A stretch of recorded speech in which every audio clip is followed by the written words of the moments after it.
I'll wait for 10 seconds before we can start. A very warm welcome, friends, to Aakash PG Plus. It's our first outing with you today. And we are here to discuss how to tackle the INI-CET exam. I'll start with brief introductions. Dr. Garima Anand is our pathology faculty, and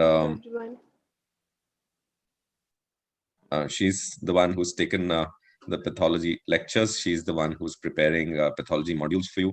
Beautiful lectures, beautiful notes, and wonderful MCQs to help you in your journey. Dr. Pratik is our dermatology faculty, and let me take an extra 10 seconds, 15 seconds to, I'm sorry, introduce him. So he's been a topper, and he's topped PGI with rank 1. He stopped AIIMS twice, and the reason was that the first time around he joined MD medicine. He did about a year and a half of MD medicine, and then he realized that it was not his cup of tea, and so he resigned. He paid rupees 5 lakh as bond money, and then he prepared again for the exam, and then he joined dermatology. So a very adventurous faculty there in the shape of Dr. Toppers of all time, sir. Pratik Mohta. Welcome, Dr. Pratik and Dr. Garima. Thank you, sir. I think we should start our topic, which is how are we going to tackle the INI-CET, right? So as if 2020 wasn't already bad news enough, AIIMS and all the central institutes decided to throw another googly at us at the year end, and decided to make it a little more difficult for everyone. So it's been a tough year, guys, but let's see. Let's try and analyze how we can get around this issue now, right? So how are we going to tackle this? The first thing we'll discuss, of course, is the institutes participating in the INI-CET. And therefore, from there it follows, will therefore be contributing to the question paper. And logically, from there it follows what pattern we can expect in the exam this year. And therefore, again, from that, it follows how you should be spending the next 12 days. We'll see if we can give you some tips and tricks to help you solve the paper and come out a winner out of this situation. The last 3 days leading up to the exam is very, very important. We'll tell you the do's and don'ts for that period of time. And last but not the least, probably most importantly, we'll also discuss how you manage your time in the exam itself, right? So on 29th of September, the INI-CET was announced, and we realized that the exam is going to be a very colorful affair with all these institutes participating, right?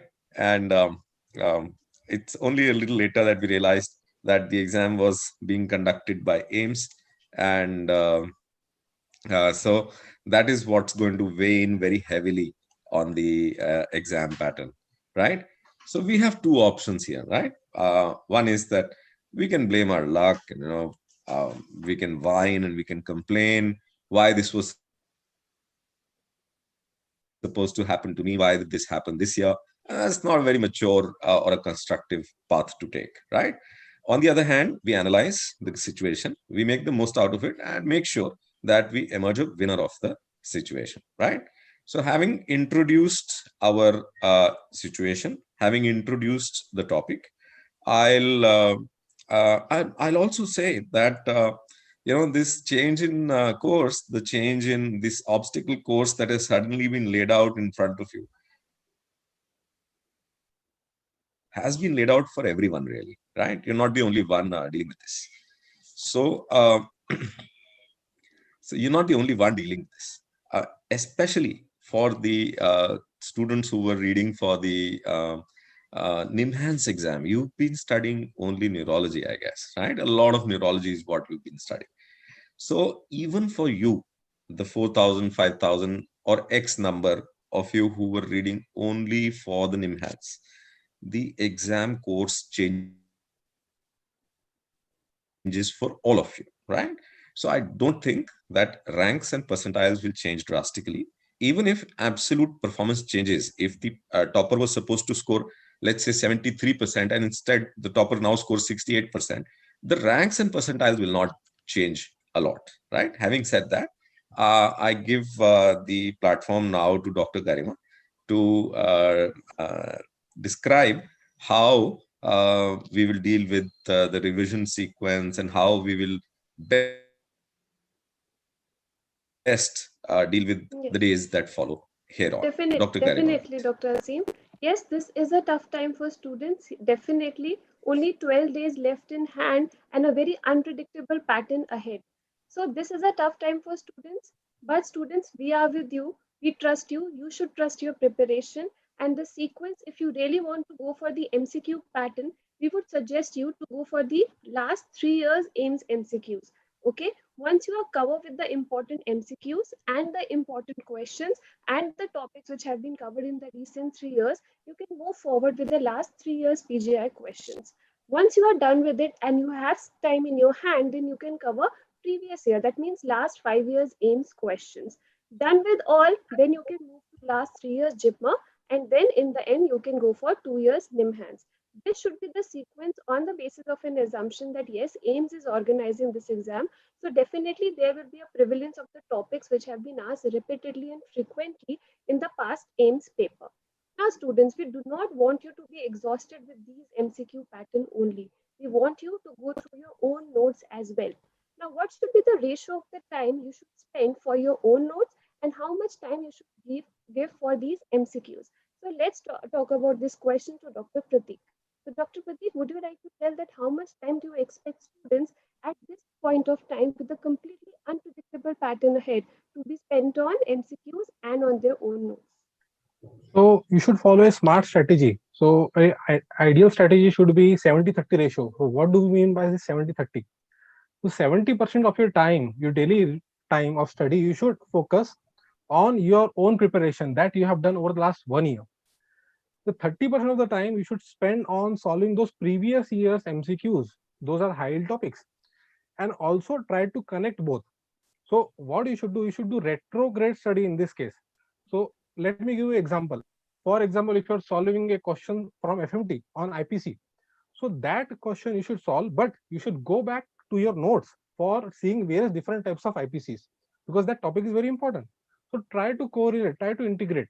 So solve the questions, but go back again and revise from your notes, self-made notes or the study material, whatever you're referring over the last 1 year, and try to integrate. This is, of course, not applicable for those rarer topics or those new topics which you haven't read. So for that, you should refer to the explanations given in the MCQ books because you don't have time to cover everything. So if you read question and explanation in the MCQ book, it will take a lot of time. So do it in a retrograde manner. This is So what I Dr. feel. Pratik, why not 50-50 percentage? Why not equal time to both? Why 70-30? That's a very valid question, Dr. Garima. So the point is that pattern is not yet fixed. We don't know exactly the pattern, what is going to be. We Yes. can predict, of course, but we can't be 100% sure. So it can be one liners, it can be more clinical scenarios, it can be more multiple choice questions, it can be the reverse way at all. So you should be prepared. We should be focusing on what we have done in the last Mhm. 1 year. That is Yeah. important. The base, the ground that you have built, the notes that you have revised, focus on that, but also to gain a knowledge कि यार ये भी पूछ सकते हैं, ऐसा भी पूछा था. So वो topics आपको पता चल जाएंगे. So that is important. For that you should see those questions, but 30% of the time. 70% major focus should be on revision. That is the key. Yeah. Very beautifully said, Dr. Pratik. Yeah. So 70-30 is the magic number, it seems, right? Now, there are things that you just can't afford to miss here, right? You can't afford to miss hand nerve supply. You cannot not know the lumbricals and the interossei, what supplies them, and how the dermatomes in the hand are supplied by different nerves and nerve roots both, right? If you are, instead of focusing on that, you are sacrificing that, and instead you are reading what incision would be best for a hand space infection. That's a mistake. if you are sacrificing your remembrance of antiarrhythmic class, they're going to ask you, how do class 3 antiarrhythmics act? And if you've forgotten that and instead you remember that ibuprofen is the pharmacological defibrillator, that's a mistake. If you think that amiodarone toxicity is not as important as the 50 monoclonal antibodies that you memorized, that's also a mistake. So all these are examples wherein high yield information will still be the key to get your toe into this door, to get into this exam, to get a good rank. These will still be the key, right? Now, you've read CSF of various meningitis, and that's what the table looks like. But now that you read, and indeed, all right, leading up right to the exam, this is what you should be reading right now, not this. Instead of this, you should be focusing on what's high yield and what distinguishes one from the other, right? Dr. Pratik, do you want to explain this graphic? Yes, sir. Sure. So, everybody, including our seniors, our colleagues, our friends, have told us कि यार AIIMS PGI JIPMER का level अलग ही है. पढ़ लो कुछ भी, पूछते कुछ भी है. So the thing is that facing this exam is like facing three big tigers. So you feel scared कि what you should read, now what the pattern is, what you should focus on.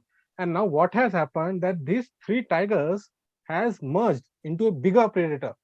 So that is INI-CET. So INI-CET is a bigger predator, and the problem here is that pattern is not fixed, it's not completely revealed. And you have that same small weapon in your hand, that is your notes, your revision, your strategy that you are following. So in this case, what you should do? Should you be stressed? No. So the funda is simple. This is the reality, my friends. Behind every big cat, be it a tiger or a lion, there is a cat character hidden somewhere. So you have to find out that cat character in that exam, be it AIIMS, PGI, or INI-CET. If your preparation is good, if you follow certain rules, certain tricks to solve that paper, and if you follow time management, the rank is yours. So thing is that अगर आप ये सोच के जाओगे exam में कि यार paper tough होगा, it will be very tough, so all the questions are tough out of syllabus, then what will happen is that you are going to over analyze even those simple questions, even those repeat questions that have been asked. So वहां गलती नहीं होनी चाहिए. So that questions you should always attempt with a clear mind. Don't overthink. ज्यादा सोचोगे time लगेगा, फिर वो साइकिल रिपीट होगी. So don't overthink. Just clearly think of it as a routine grand test. So think is कि यार ये mock test है. So जो भी आप mock test दे रहे हो for the last 1 year, think that it is one of those mock tests, one of those grand tests. It's a practice test. So go with that mind. And of course, the one truth that I'm going to tell you is very important. Let's go to next slide. So this is the truth. That's why I'm telling. The reality is this: the toppers out of 30,000 students who give AIIMS, the top 10 rankers score 70 to 75%. That means the 40 questions out of 200, even a topper can't get right. So from a personal experience also, I would like to tell you, I got PGI rank 1 and I could attempt only 60% of questions correctly. Similarly, I got AIIMS rank 7 where I could attempt 70% correctly. So this number is huge. So, but you should focus on those 150 to 160 questions which are straightforward based on those simpler topics that you have already prepared. So this is the logic. That's why you need not be scared, because I know 40 to 50 questions will be tough, and it may happen that in the exam you may find that 4 to 5 questions simultaneously or consecutively you're solving. They are tough. You're not able to answer any of them, but don't get depressed, because this will happen with everyone, even the toppers. So this is the key. This in mind. Just, just for sake of clarification, Dr. Pratik, um, are you saying that students should attempt only 150 to 160 questions? So again, this is not what I mean to say. I mean to say that the number of questions doesn't matter. If you follow the strategy, if you follow certain tricks and attempt every question, it is not that you should leave those 40 questions. No, you should attempt all those questions. But the thing is that if it is tough, don't worry, don't be scared, because the toppers also find the same thing and they will also leave it. If it's not possible, then leave it. If you are sure or unsure, then we'll see how to tackle it. Okay, so let's take a deeper dive into the exam pattern and how to tackle those questions. Let's go a little deeper there.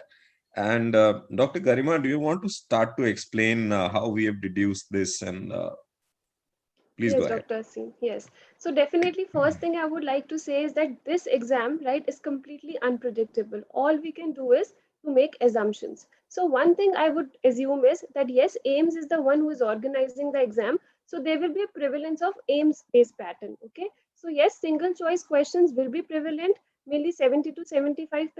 Multiple choice questions will be there, maybe around 20 to 25%.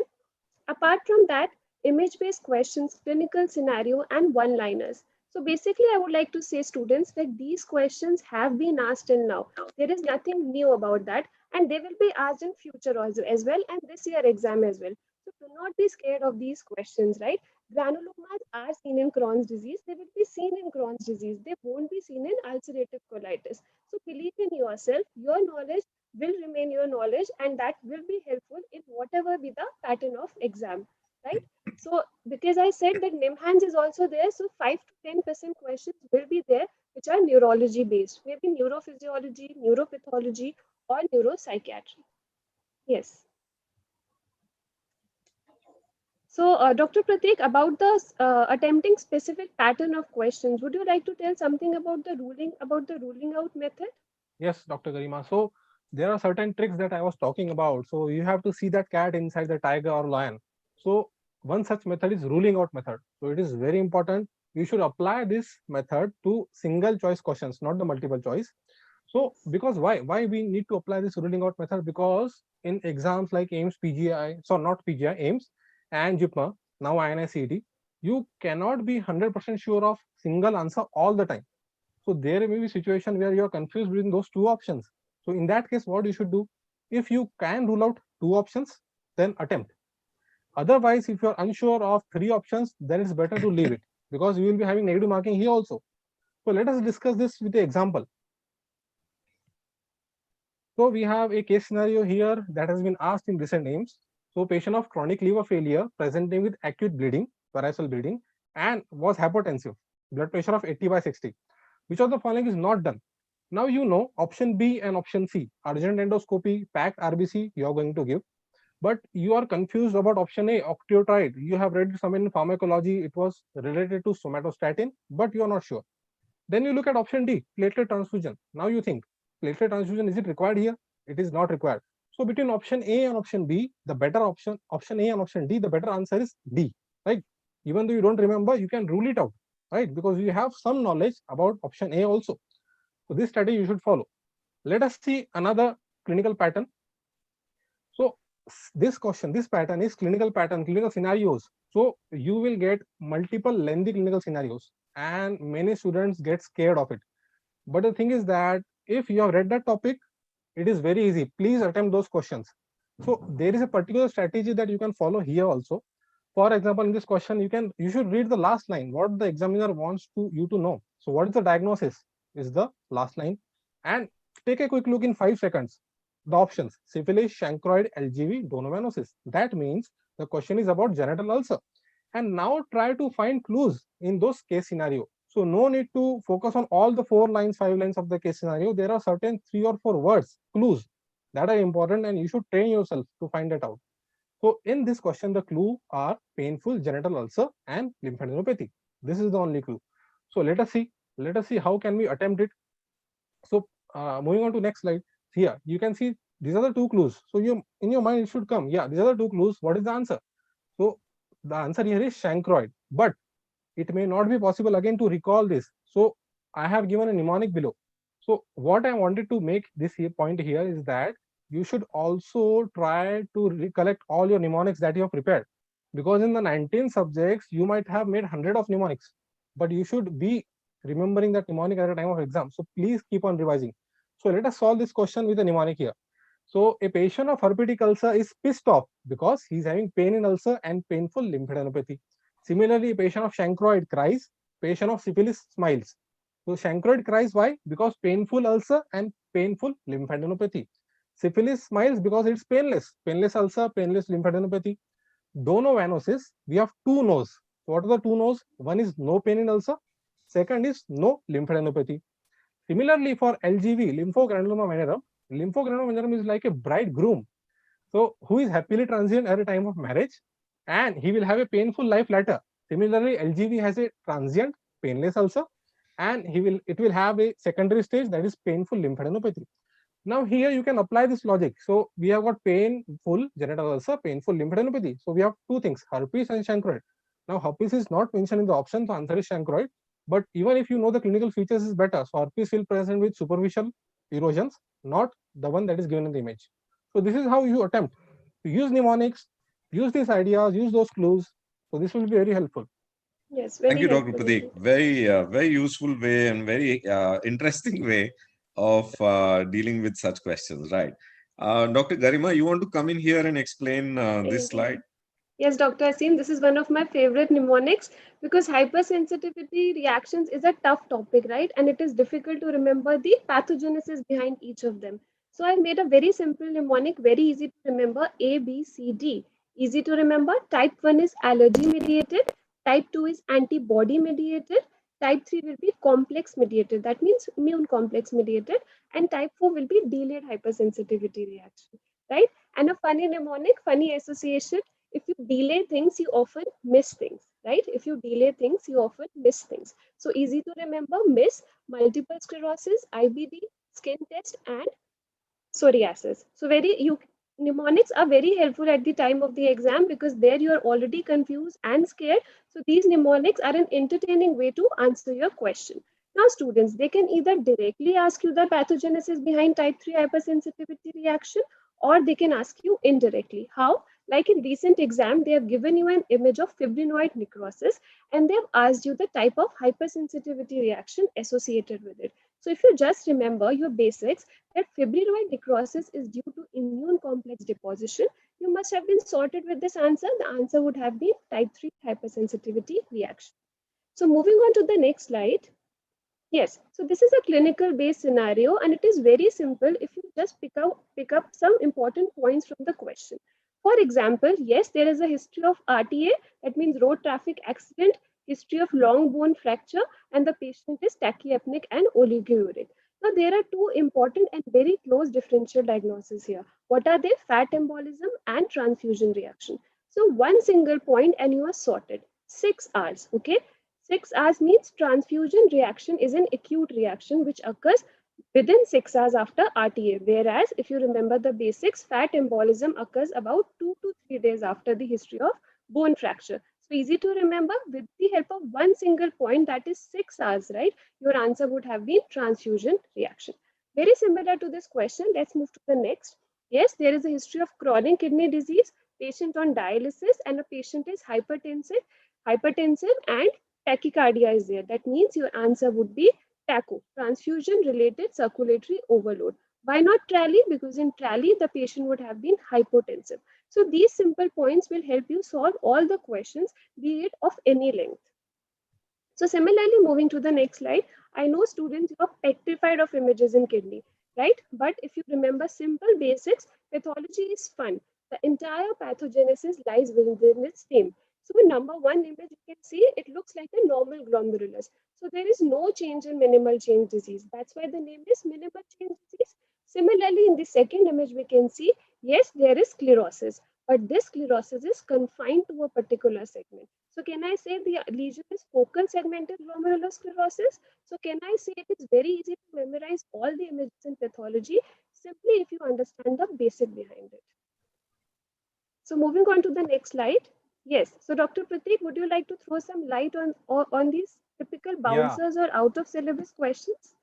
Yes, Dr. Garima. So out of syllabus, so you will get plenty of questions, particularly in AIIMS, also in PGI, that seem to be out of syllabus. कि कहाँ से पूछ लिया पता नहीं चला, ये कहाँ पढ़ना है, कौन सा subject का, we don't know.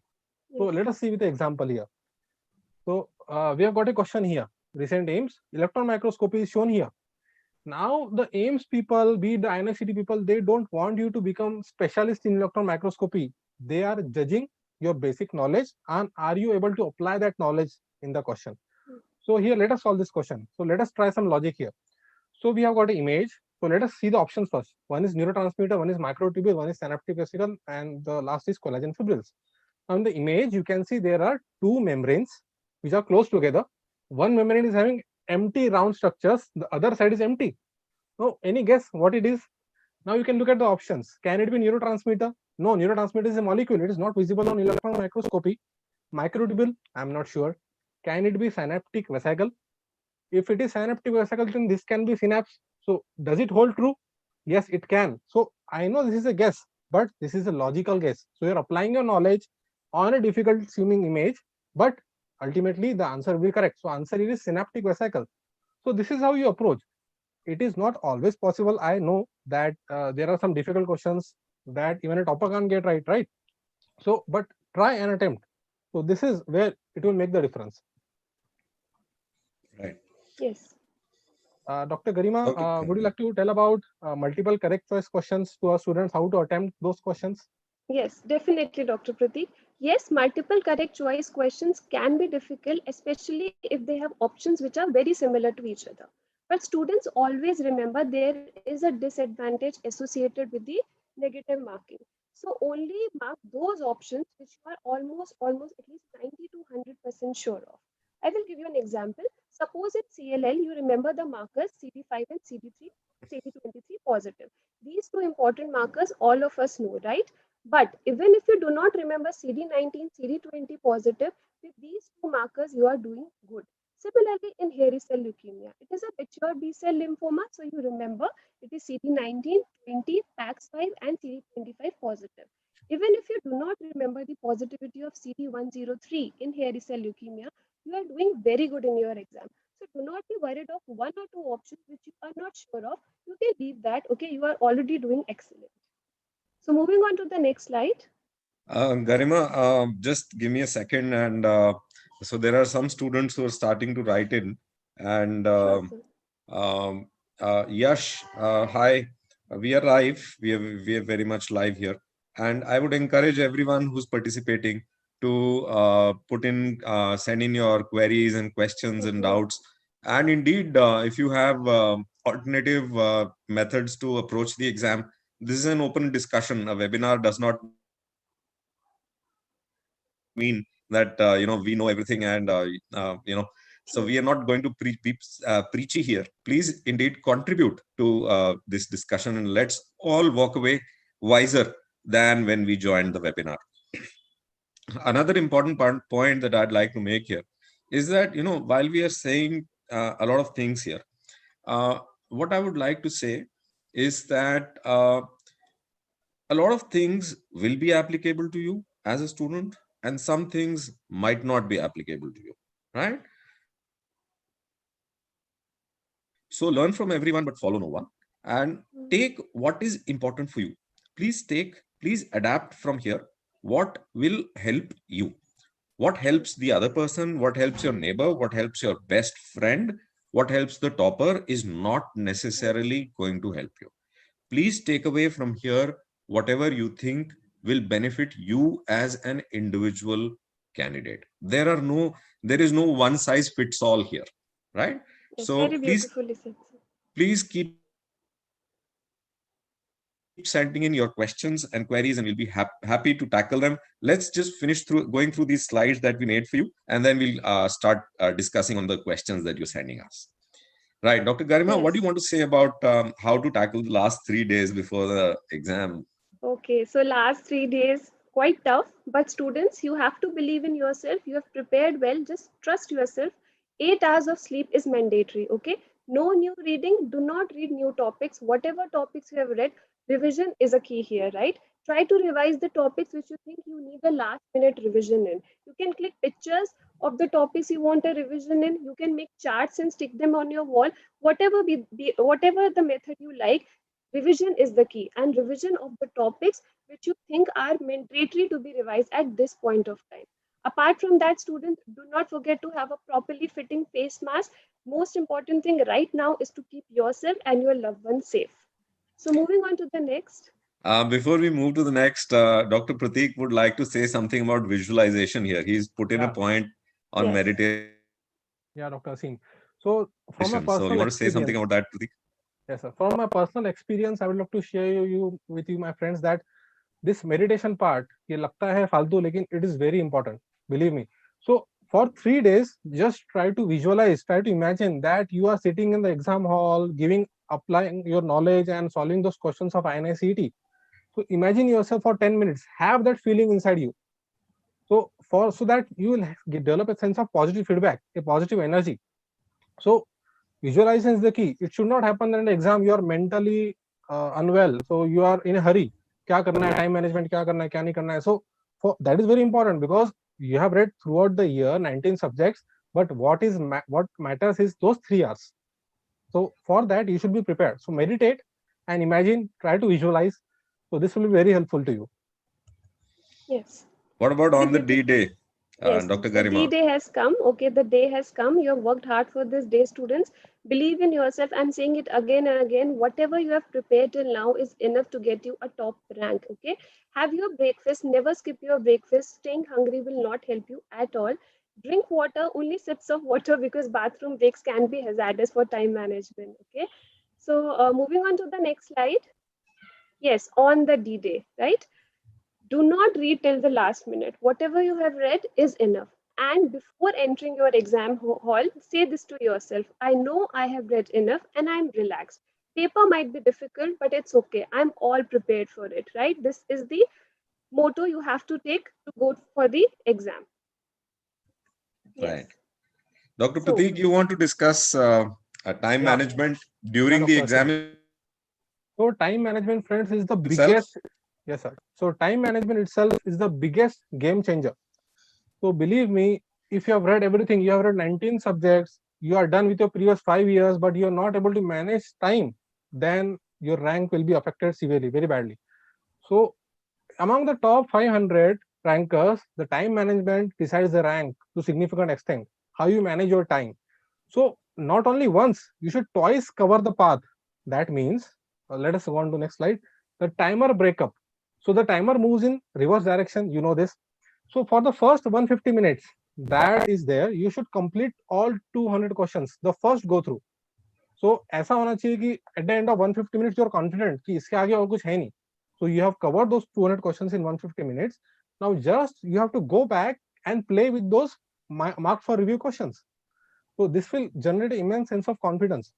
So in first 150 minutes, mark what you show for and mark for review for dealing letter. In the last 30 minutes, you should keep minimum 30 minutes to attempt for mark for review, because it may happen that you get many tough questions, initially appearing tough questions, which actually are easy.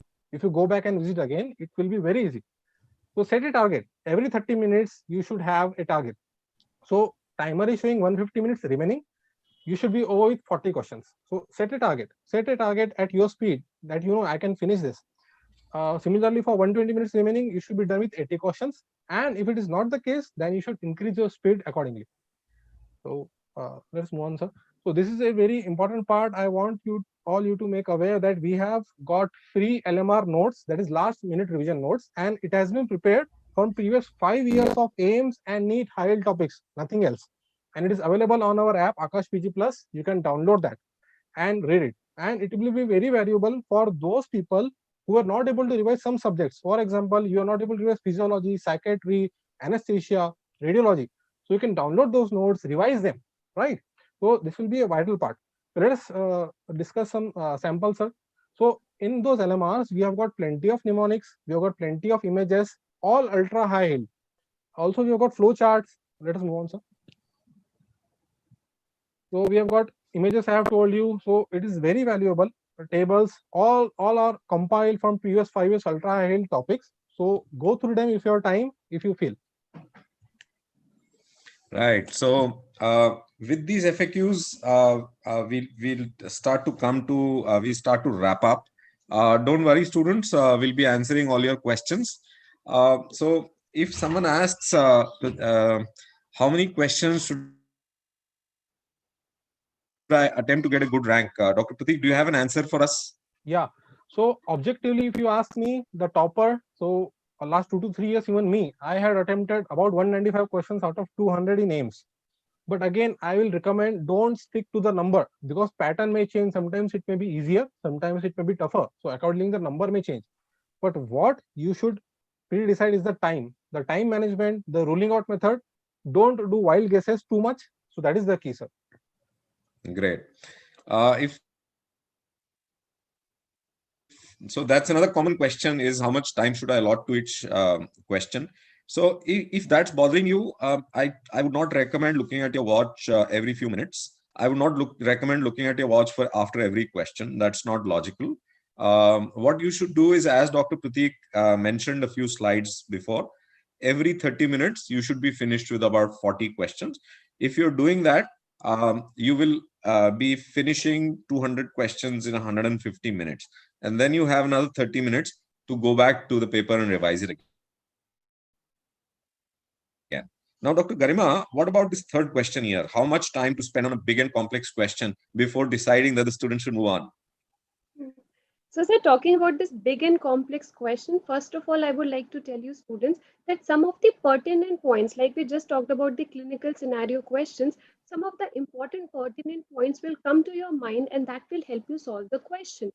And in the first 15 seconds, you will get an instant whether you want to actually solve that question at that point of time. If you're not getting that feeling, don't worry, you can skip this question for now and then you can come back to the question if the time persists. So every change is an opportunity, friends. Dr. Garima, you want to sum up quickly and then we take our students' questions? Yes, sir. Rightly said, sir, that every disadvantage can be converted to its own advantage. How? Now, let's assume that we are all considering the fact that yes, this is a last minute change of pattern, but this change is for everyone, students. You have to take it to your own advantage. You can stay calm right now and focus on the points you have already revised, right? Revision is the key right now. It is not a waste of preparation, students. Hard work never goes in vain. If you are clear with your basics, your rank is not going anywhere. No change of pattern can change your rank at this point of time. And if you think there is no particular book to follow now, it's true, but it's true for everyone. You need to revise your own notes, make charts, okay, take pics of the topics you want to revise at this point of time. So the key is about revision and revision of the important topics at this point of time. Yes, sir.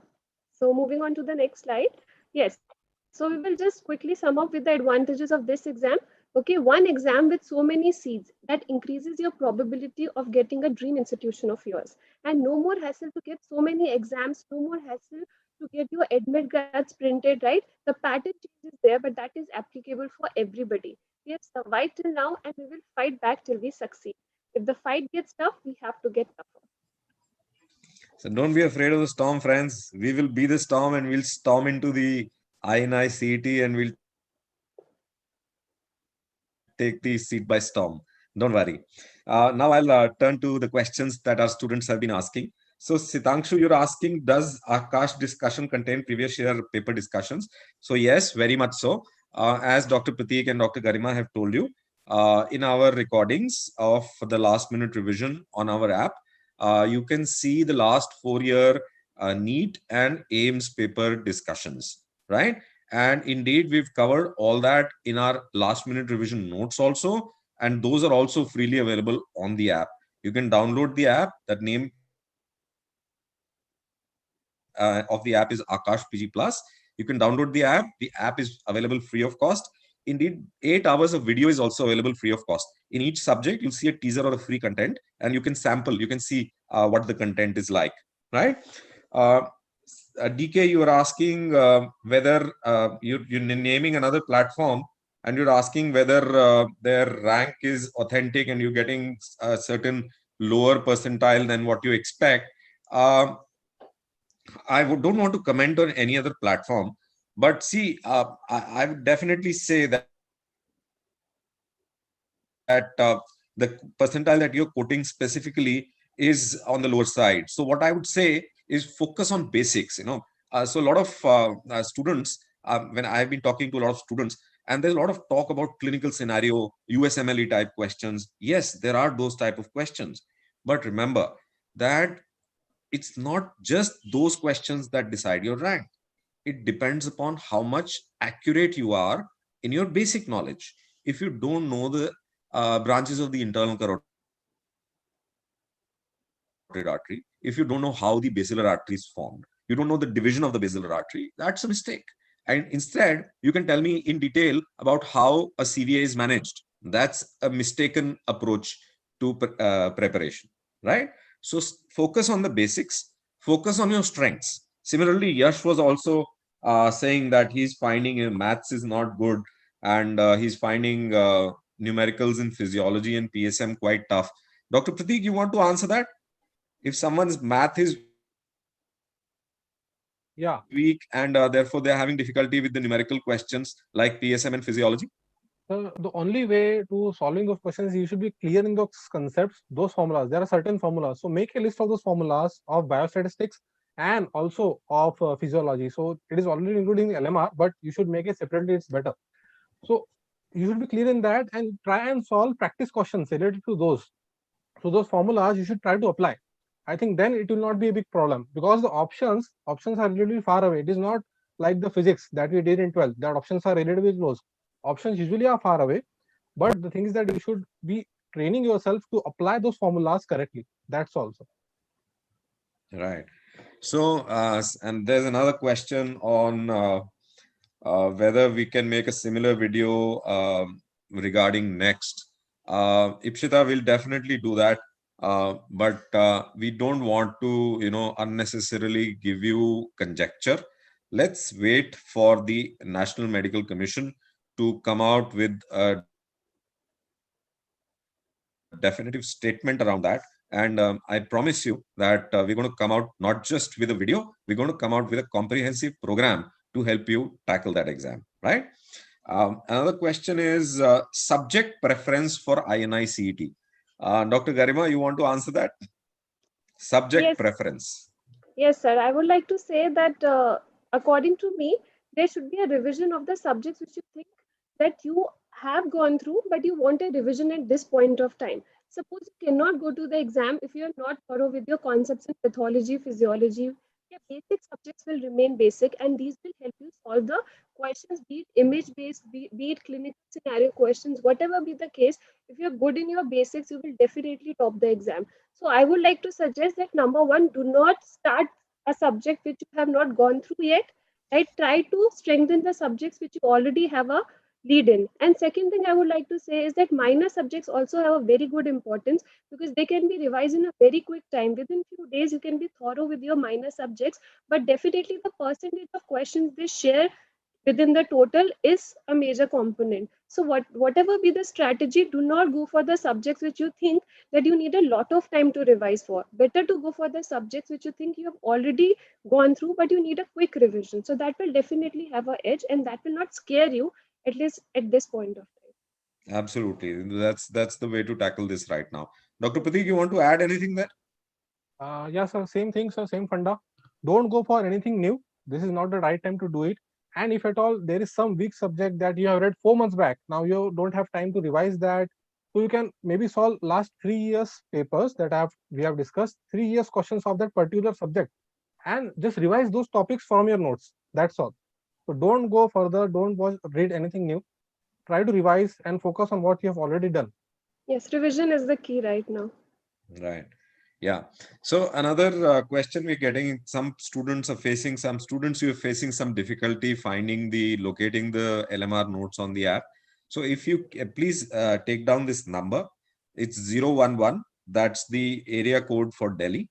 4070 4070 5055. I'll say it again, 011 4070 5055. You can call up this number and the agent on this number will help you with whatever you need for help on the app for, right? So we can Okay, share the details and pin the message after this webinar so that we'll if do you that. want We'll to do see, that. yes. We'll do that. Okay, certainly we'll be doing that. Yes. And someone is asking which books should we follow for specific subjects apart from notes and videos. I think that's beyond the scope of our discussion today, and we'll come back to you with that. Indeed, what we'll do is we'll put up a recommended list. What I would say in one quick blanket statement for that is that please follow standard reference textbooks. It has become lately, it's a fashion to say that our notes are so good that you don't need to read Harrison. I don't want to make that claim. What I would say, see, Harrison is a book that about 1,000 authors, 1,500 people of very high learning go into making that book over many years. So similarly, the same goes for something like, Robbins in pathology, right? So I would not take away anything from that book. You cannot hold a candle to the sun and hope that it'll be any match. So I would say that yes, you need to use these books as reference books. That's what my blanket quick statement is. We'll come back to you. You can keep referring to our Facebook, our Insta channels, our Facebook page, and we'll come back to you with a list of books to be followed for the exam. Right? Okay. Um I think that tackles everything. Uh, right, right. So, yeah. So Ipshita and Yash, you have some questions on the whether the LMR is. So again, I'll recommend please call that number that I just told you, and they will help you. The agent there will help you with those logistics. Right. I would like now to, if there are no other questions, I would like to close this session. I thank everyone for joining in, and I hope that everyone has. Please subscribe to our YouTube channel. We'll keep coming out with new webinars and videos and information. And please subscribe to our Facebook page as well. Please download the app. Nevertheless, I must say we are not here to make a sale. We were here to help you. We were here to discuss this situation, this googly thrown at us by the institutes of national importance. And I hope that those of you who've attended the session have had a meaningful 45 minutes. And I hope that you have enjoyed this as much as we have enjoyed taking it. Yes. Thank you very much. Thank Signing you. off. Thank you. Thank you, everyone.